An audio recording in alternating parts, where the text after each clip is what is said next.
I would recommend when you're using pencils to use the HB or an H variant like 3H or 2H, because that is going to be light enough to make it easy to erase. My favorite of all time pen is the Papermate Inkjoy. I actually got a whole box of different colored Papermate Inkjoy pens for Christmas because I love them so much. This is the notebook that I will be using for this video. They have a more chiseled bold tip like your classic highlighter, and then they have a fine bullet tip. So I like to use these for decorating. Like I said, any old highlighter would do.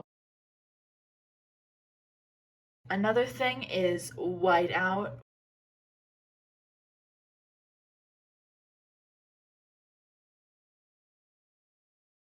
Now I am in my planning stage, just getting a feel of what I want to do on a piece of sketch paper.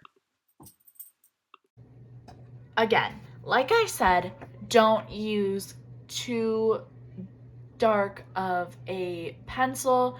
You want a soft graphite so that it doesn't get too dark. Today I'll be using a 3B so that you can see it and it shows up good on camera, but normally I would be using a 2H or an HB.